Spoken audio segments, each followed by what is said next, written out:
yan, naglalaga nga pala si ng baboy. Karning baboy po, buto-buto. At yan, kumukulo na po. Nilagyan na din po ng ricado. May salay po at saka luya. Saka sibuyas. Yan. Yan po ang ulam namin ngayon. At yan, lalagyan din po ng papaya. Yan po ang ilalagay niya. Gulay, papaya. Galing po yan doon sa tanim namin sa labas. Sa may tapat. Ito na po na ipakita. Mahaba po siya. Yan, kuluan na. Ang ating nilaga. Lagyan natin ng konting asin. Nalagyan din po ng asin.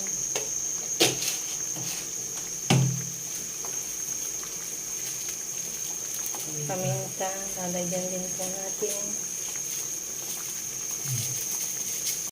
Yan, at nahiwawan na po niyan yung yung papaya. Ang nalagay sa nilaga. Lagyan na po natin ang papaya. Yan, nilagay na po yung papaya. Ang papaya. Ayan, at kuluan na po ating nilaga.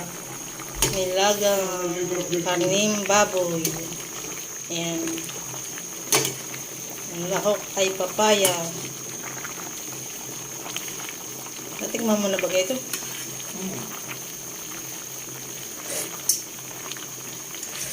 Masarap. Yan, at tutong na po at kakain na po kami.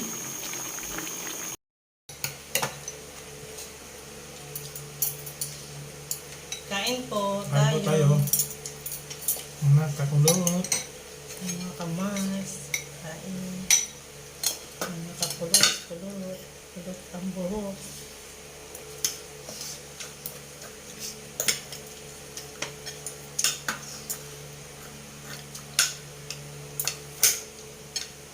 Nilaga. Nilagang karning kalabaw. Karning baboy.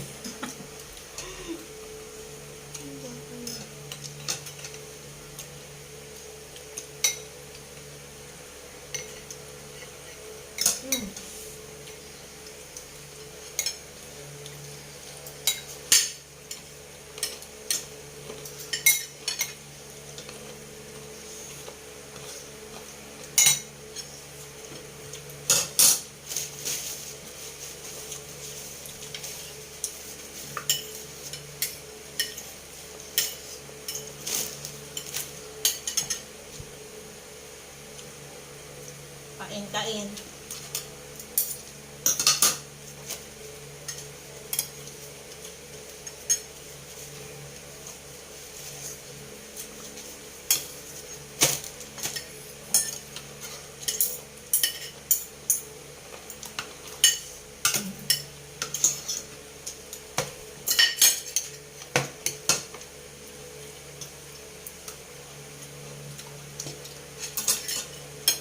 Isa naman, dami ko iigit.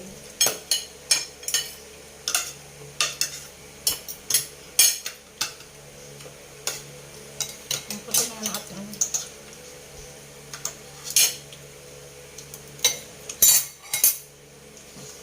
ayos mo nga yun. Hindi ba ganang puti? Ba't pagkasama ko yung lapot eh?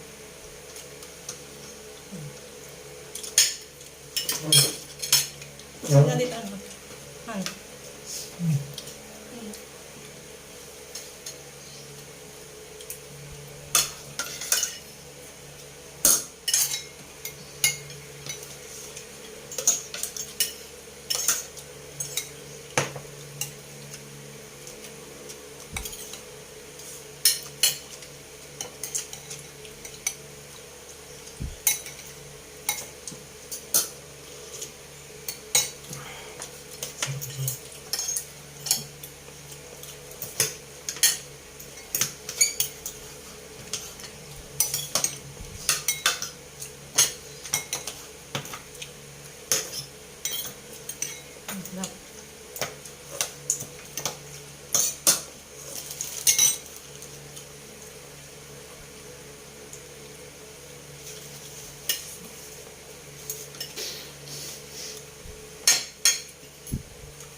Ayan, at may nagbigay po sa amin ng buko salad. Buko salad po ito o gelatin.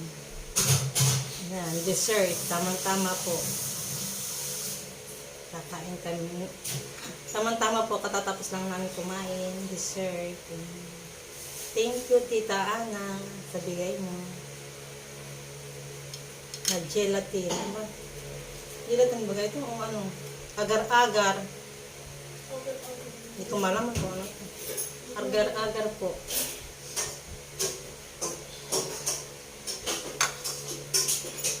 Ngayon. Ayan. Titikman po natin yung agar-agar na bigay ni Tita Ana. Thank you, Tita Ana. Bigay mo.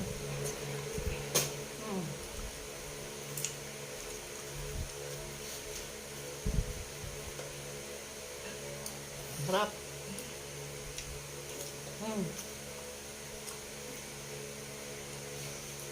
Sarap.